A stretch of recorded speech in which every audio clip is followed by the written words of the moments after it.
Question 1. How would underinflated tires affect your vehicle?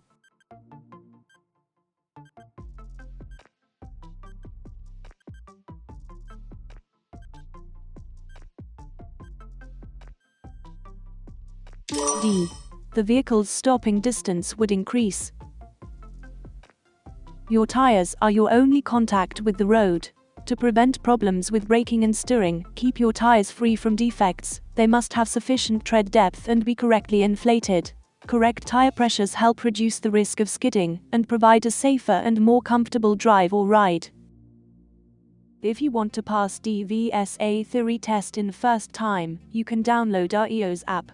App contains 2500 dvsa test questions, 250 hazard perception videos, 630 road signs and 300 highway code rules. Even 98.50% people pass their test first time after using our app. You can find link in the description. Download app for free from App Store, which contains latest 2024 material licensed by dvsa authority. Get 3 days free trial for a limited time. Let's get back to the video. Question 2. Where would you expect to see these markers?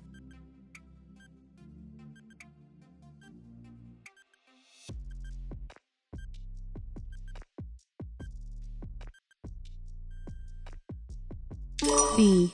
On a large goods vehicle. These markers must be fitted to vehicles over 13 meters long, large goods vehicles, and rubbish skips placed in the road. They're reflective to make them easier to see in the dark. Question 3.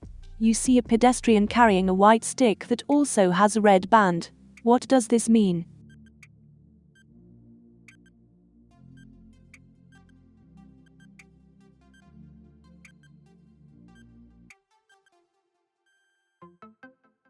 D. They're deaf and blind. When someone is deaf as well as blind, they may carry a white stick with a red reflective band or bands. They may not be aware that you're approaching, and they may not be able to hear anything, so, for example, your horn would be ineffective as a warning to them. Question 4. Why do motorcyclists use dipped headlights in daylight?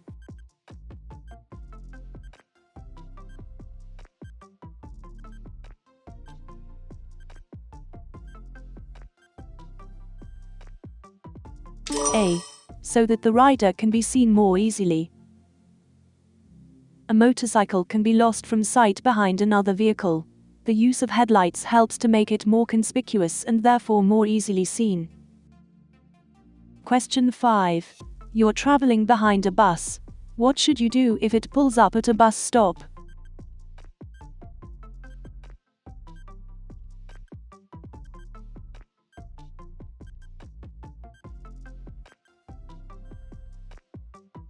B.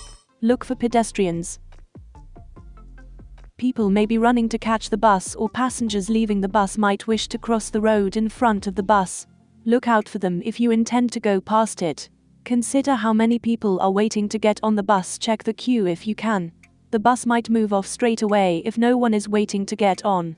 If a bus is signaling to pull out, give it priority if it's safe to do so.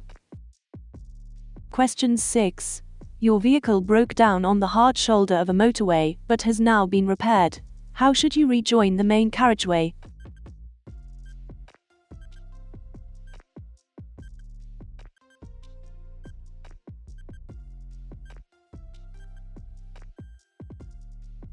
A. Gain speed on the hard shoulder before moving out onto the carriageway. Signal your intention and build up sufficient speed on the hard shoulder so that you can filter into a safe gap in the traffic. Don't push your way into a small gap or cause other traffic to alter speed or direction. Question 7. What color are the reflective studs between a motorway and a slip road?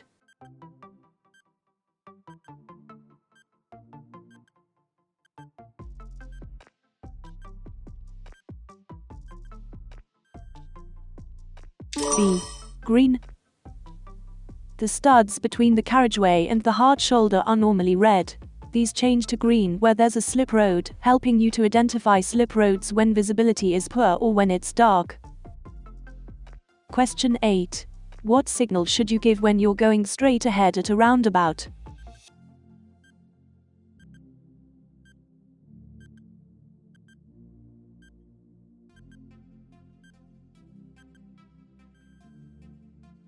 B. Signal left before leaving the roundabout. When going straight ahead at a roundabout, don't signal as you approach it. Signal left just after passing the exit before the one you wish to take. Question 9. When may you stop and wait in a box junction?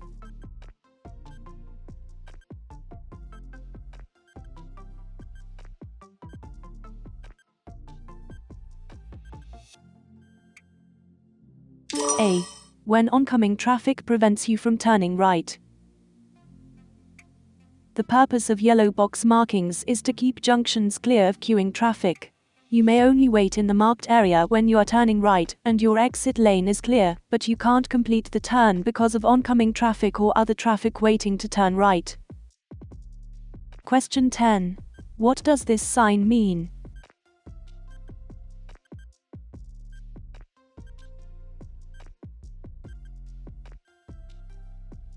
B. Vehicles may park fully on the verge or footway. In order to keep roads free from parked cars, there are some areas where you're allowed to park on the verge. Only do this where you see the sign. Parking on verges or footways anywhere else could lead to a fine. Question 11. Who has priority when traffic lights are out of order?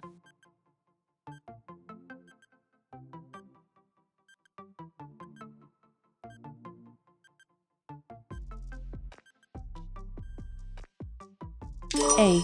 Nobody. When traffic lights are out of order, you should treat the junction as an unmarked crossroads. Be cautious, as you may need to give way or stop. Look for traffic attempting to cross the junction, unaware that it doesn't have priority. Question 12. How should you react to inexperienced drivers?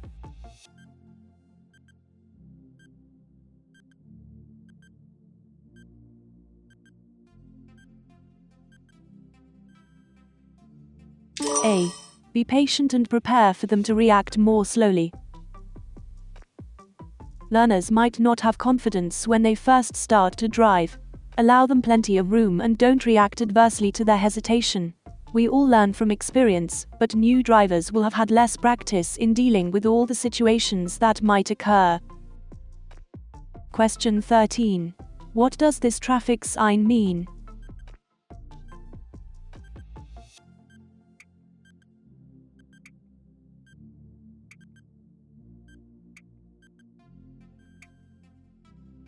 C. Compulsory maximum speed limit. The sign gives you an early warning of a speed restriction. If you're traveling at a high speed, slow down in good time. You could come across queuing traffic due to roadworks or a temporary obstruction. Question 14. A horse rider is in the left-hand lane approaching a roundabout. Where should you expect the rider to go?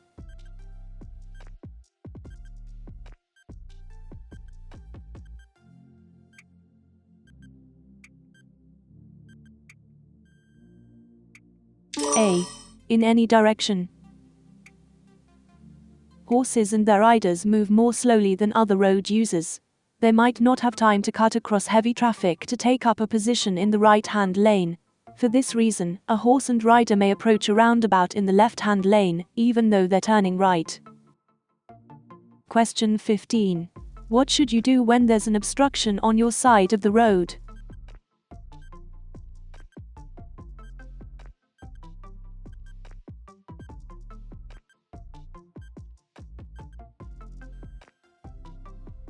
C. Give way to oncoming traffic. Take care if you have to pass an obstruction, such as a parked vehicle, on your side of the road.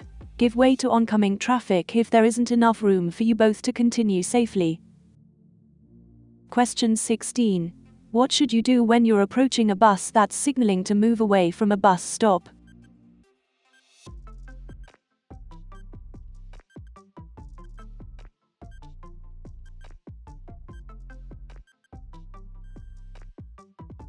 A.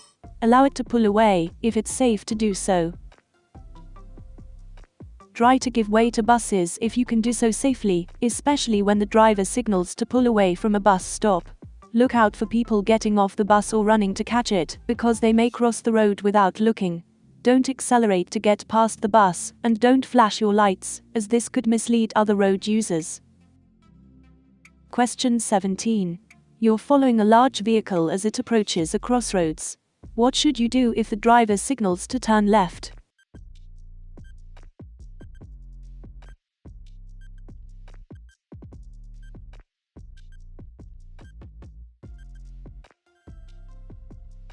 D. Wait for the vehicle to finish turning. Hold back and wait until the vehicle has turned before proceeding. Don't overtake, because the vehicle turning left could hide another vehicle emerging from the same junction. Question 18.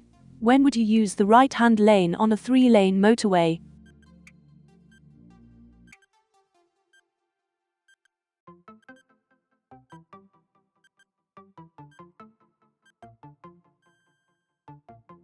B. When you're overtaking. The right-hand lane of the motorway is for overtaking. Sometimes you may be directed into a right-hand lane as a result of roadworks or a traffic incident. This will be indicated by signs or officers directing the traffic. Question 19. What's the national speed limit on a single carriageway road for cars and motorcycles?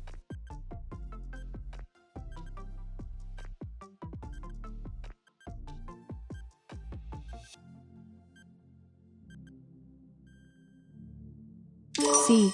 60 miles per hour. Exceeding the speed limit is dangerous and can result in you receiving penalty points on your license.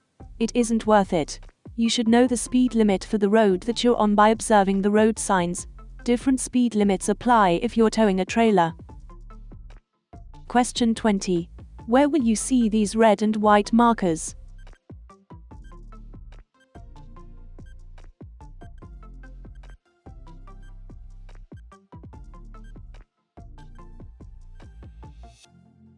A.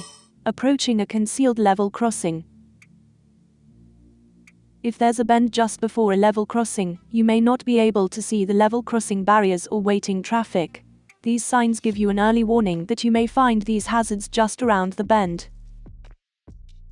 Question 21. What should you do when you're approaching this crossing?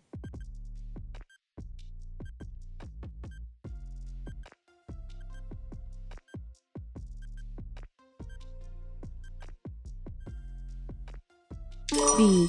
Prepare to slow down and stop. Be courteous and prepare to stop. Don't wave people across, because this could be dangerous if another vehicle is approaching the crossing. Question 22. Why is it more difficult to overtake a large vehicle than a car?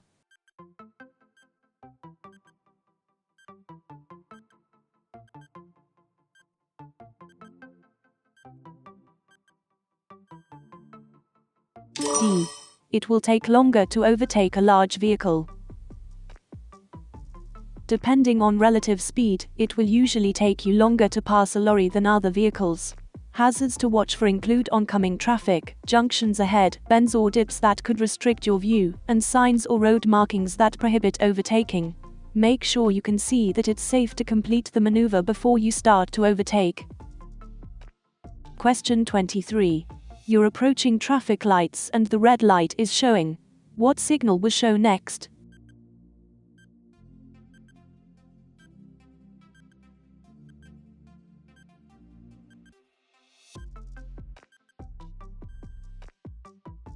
D.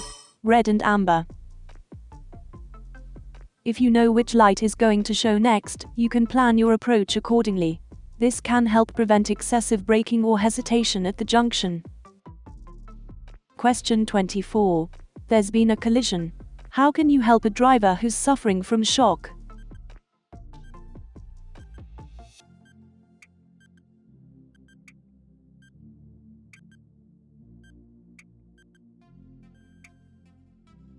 D. Reassure them confidently. A casualty suffering from shock may have injuries that aren't immediately obvious. Call the emergency services, then stay with the person in shock, offering reassurance until the experts arrive. Question 25. What should you do when you're using a contraflow system?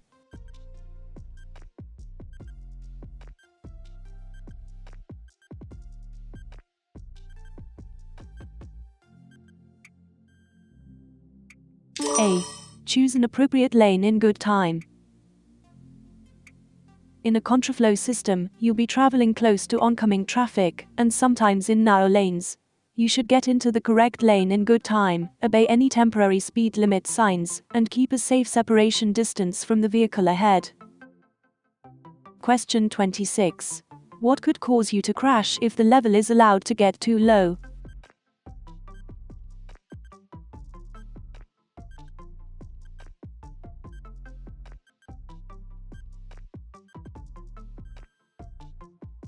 C. Brake fluid level. You should carry out frequent checks on all fluid levels, but particularly brake fluid. As the brake pads or shoes wear down, the brake fluid level will drop. If it drops below the minimum mark on the fluid reservoir, air could enter the hydraulic system and lead to a loss of braking efficiency or even complete brake failure. Question 27. What should you do if your anti-lock brakes, ABS, warning light stays on?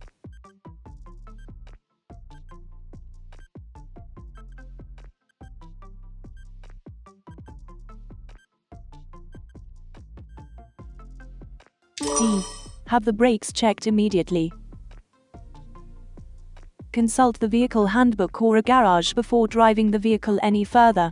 Only drive to a garage if it's safe to do so. If you aren't sure, get expert help. Question 28. What does it mean if your vehicle keeps bouncing after you sharply press down and release on the bodywork over a wheel?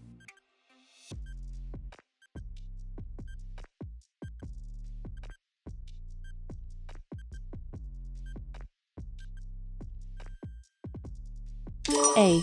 The shock absorbers are worn. If you find that your vehicle bounces as you drive around a corner or bend in the road, the shock absorbers might be worn. To test your shock absorbers, sharply press down and release above each wheel. If the vehicle continues to bounce, take it to be checked by a qualified mechanic.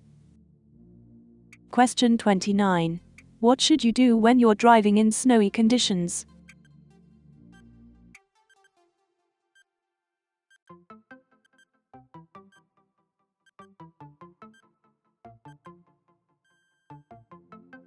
A.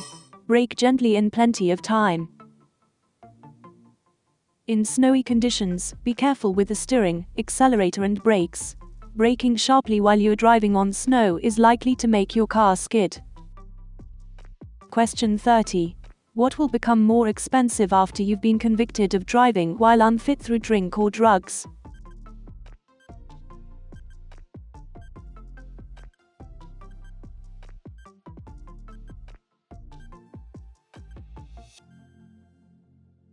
B.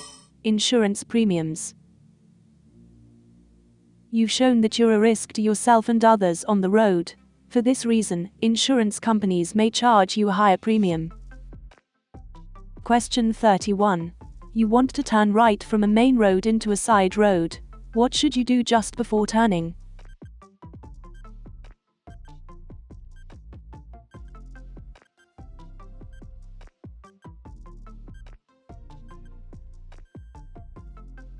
B. Check for traffic overtaking on your right. In some circumstances, your indicators may be difficult to see, and another road user may not realize you're about to turn. A final check in your mirror and blind spot can help you to see an overtaking vehicle, so that you can avoid turning across their path.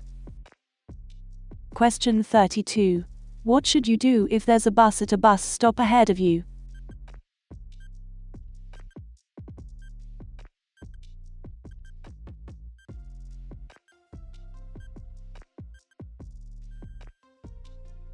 D. Watch carefully for the sudden appearance of pedestrians. As you approach, look out for any signal the driver might make. If you pass the vehicle, watch out for pedestrians attempting to cross the road from behind the bus. They'll be hidden from view until the last moment. Question 33. Your car gets a puncture while you're driving on the motorway. What should you do when you stopped on the hard shoulder?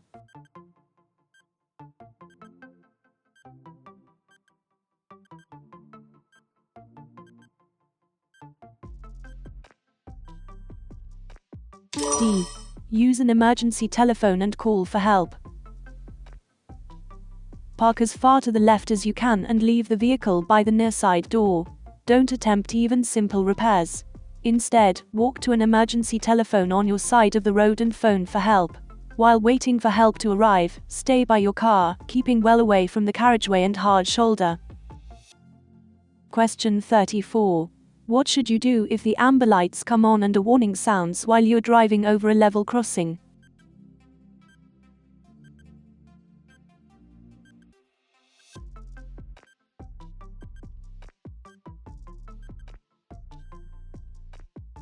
B. Keep going and clear the crossing. Keep going, don't stop on the crossing. If the warning sounds and the amber lights come on as you're approaching the crossing, you must stop unless it's unsafe to do so. Red flashing lights together with the audible warning mean you must stop. Question 35. Your car needs to pass an MOT test. What may be invalidated if you drive the car without a current MOT certificate?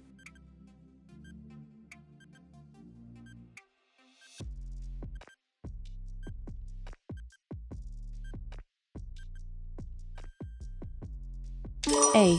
The vehicle insurance.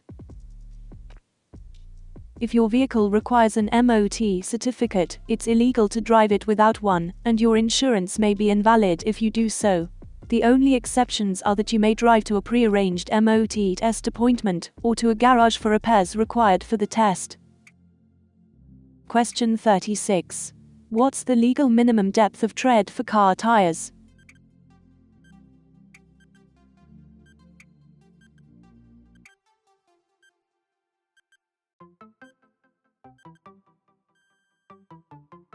B. 1.6 millimeters. Car tires must have sufficient depth of tread to give them a good grip on the road surface. The legal minimum for cars is 1.6 millimeters.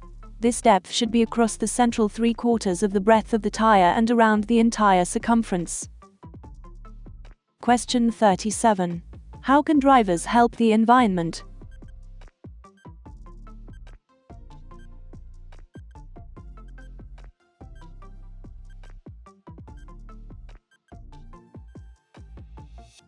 A. By accelerating gently. Rapid acceleration and heavy braking lead to increased. Question 38. You're reversing into a side road. When would your vehicle be the greatest hazard to passing traffic?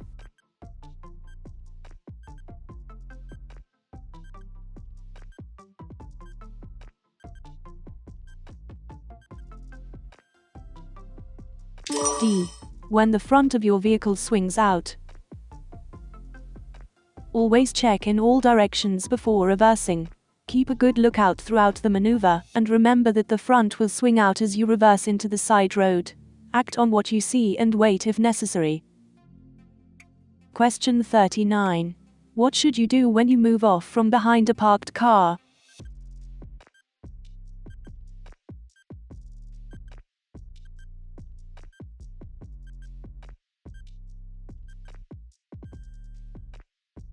C.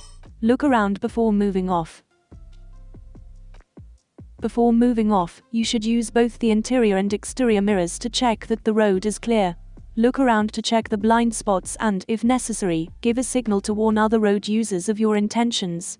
Also look well ahead as you have to steer out into the road to pass the parked car. Question 40. What would be affected if you carry a very heavy load on your vehicle?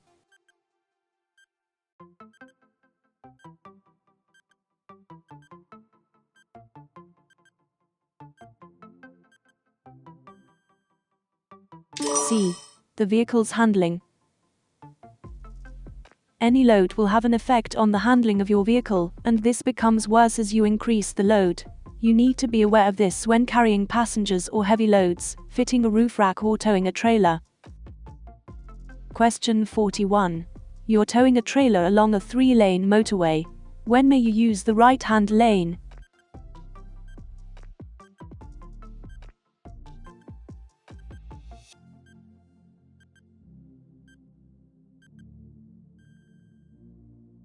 B. When there are lane closures.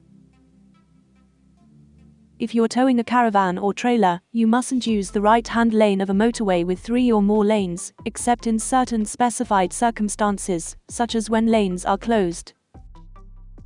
Question 42. You're planning to tow a caravan. What will help the handling of the combination?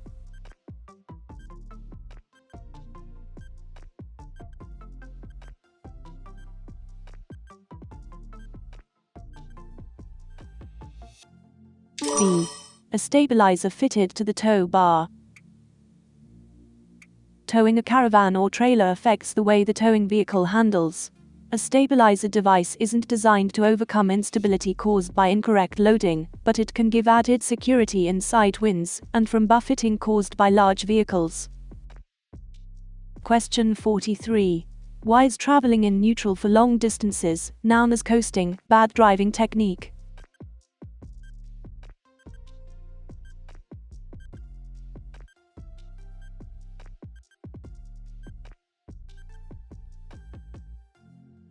D. There won't be any engine braking. Try to look and plan well ahead. Plan your approach to hazards and select the correct gear in good time. This will help give you the control you need to deal with anything unexpected that may occur. Question 44. Why should the junction on the left be kept clear?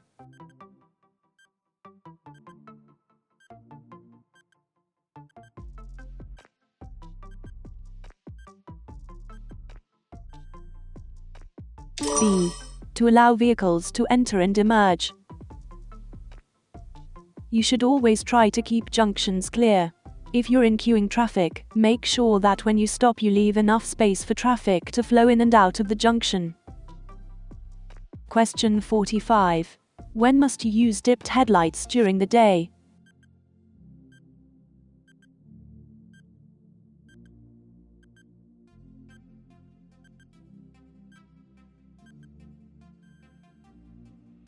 C.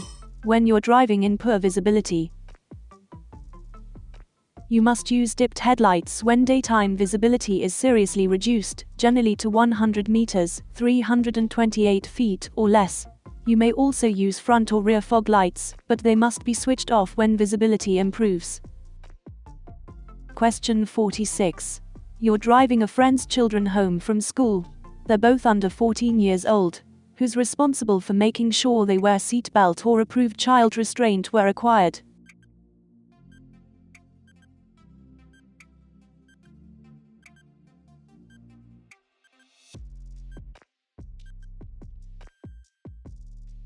C.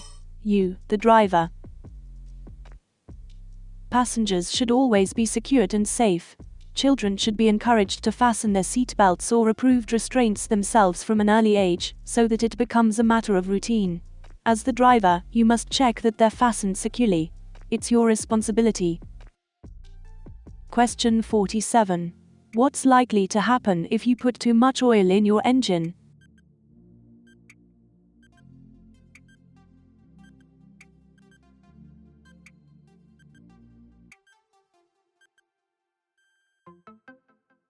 C.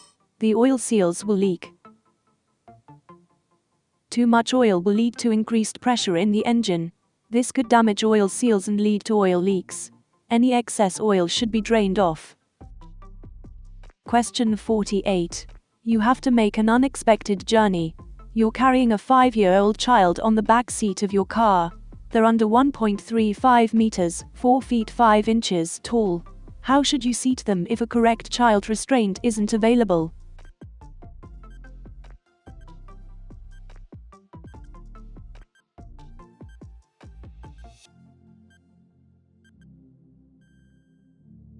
D. Using an adult seatbelt. In journeys of unexpected necessity, and when a correct child restraint isn't available, the child must sit on the rear seat and use an adult seatbelt. In a collision, unrestrained objects and people can cause serious injury or even death. Question 49. You're carrying an 11-year-old child on the front seat of your car.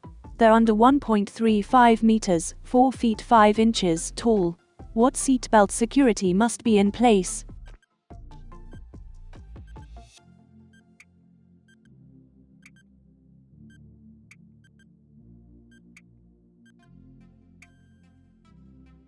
C. They must use a suitable child restraint. As the driver, it's your responsibility to make sure that children are secure and safe in your vehicle. Make yourself familiar with the rules. When children are carried on the back seat, there are a few very exceptional cases when an adult seat belt can be used instead of a correct child restraint. Question 50. When must you stop your vehicle?